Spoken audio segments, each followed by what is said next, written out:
R. v. Gladstone of 1996 was a monumental case for the Celtic band members Donald Gladstone and William Gladstone. The ruling was also substantial for all Aboriginal people of Canada, as the Gladstones were successful in defending against the Crown's claim that their Aboriginal right to sell and fish herring spawn on kelp. The case itself also provided a warning for all Aboriginal people defending their rights, showing that such a ruling would take 8 years at least, probably longer, to go through first a trial, then the provincial courts, an appeal through them, to finally reach the Supreme Courts, to where they might not get exactly what they wished for. On April 28, 1988, William and Donald Gladstone stopped in at the fish store Seabourn Enterprises Limited, where they met with the owner of the store, Katsu Hiroshi. Specifically worded, they asked Hiroshi if he would be, quote, interested in their herring spawn on kelp. Upon hearing their request, Hiroshi told them, quote, that he did not purchase herring spawn on kelp from native Indians. Upon leaving the store, the appellants who had been under surveillance by fishery officers throughout these events were arrested, and the entire 4,200 pounds of herring spawn on kelp was seized. William Gladstone then showed the officers his Indian food fish license, permitting him to harvest 500 pounds of herring spawn on kelp. Upon leaving the store, the two who had been under surveillance by fisheries officers, as previously mentioned, were arrested, and the entire 4,200 pounds of herring spawn on kelp was seized. Upon this, William Gladstone showed his Indian food fish license, permitting him to harvest 500 pounds of herring spawn on kelp. At the trial, William and Donald Gladstone defended that they were not engaged in an attempt to sell the herring spawn on kelp, but that they were in preparation for an attempt. The Crown's ruling stated that the evidence of an attempt to sell was overwhelming. The evidence used was that they first shipped the herring spawn on kelp to the Vancouver area.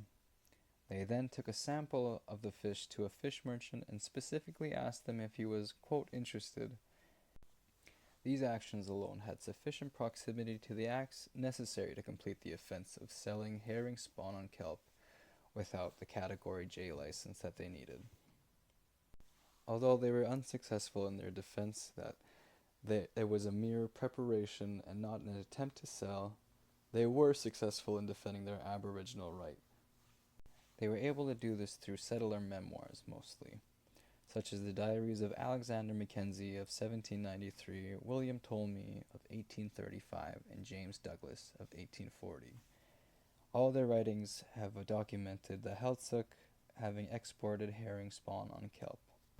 They wrote that the trade of herring spawn on kelp was extensive, with tons of spawn being transported by canoe from districts with good spawning areas to places not so favored. Quote, the appellants claim that the Heiltsuk relied on the herring spawn of kelp both as a food source and for trade. There is extensive evidence of historical trade of herring spawn on kelp between the Heiltsuk and the neighboring Aboriginal people. The trade that took place was on a large scale, involving quantities of herring spawn on kelp of at least 15 tons.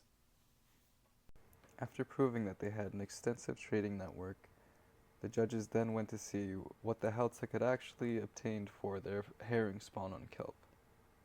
The judges found that what was obtained for the herring spawn on kelp was other food resources. Al Lambert J.A. noted that the food was the principal commodity obtained by the Heiltsuk in exchange for the herring spawn on kelp. Other goods received in exchange for herring spawn on kelp included elk skins for clothing, blankets, and seaweed. Due to this evidence, the ultimate ruling was that the Heiltsuk had actually been performing these trades for subsistence as opposed to for commercial purposes, because they did not get an extensive amount of wealth, even though there was no currency for indigenous peoples during the time. They had focused solely on the actual trade value of the items. The courts also justify that there was no infringement of Aboriginal rights to sell and harvest herring spawn on kelp, because there was a Category J license that was issued to a single band member of the Celtic nation that was supposed to encompass the rest of the Celtic band membership. So the entire Celtic band membership would have to rely on this one member to hopefully let them fish with them and then use their name. But then what happens if a conservation officer catches these people fishing and then don't recognize the authority of this person or that they were sharing such a license? On limiting the sale of herring spawn on kelp, the court ruled that, quote, it follows that the Aboriginal right to trade in herring spawn on kelp from the Bella Bella region is limited to such trade as secures the modern equivalent of sustenance. That is, the basics of food, clothing, and housing, supplemented by a few amenities. The final statement being, I would allow the appeal to the extent of confirming the existence of an Aboriginal right of the Celtic to sell herring spawn on kelp for sustenance purposes. I would order a new trial in order to decide whether that right has been infringed, and if so, whether such an infringement has been justified.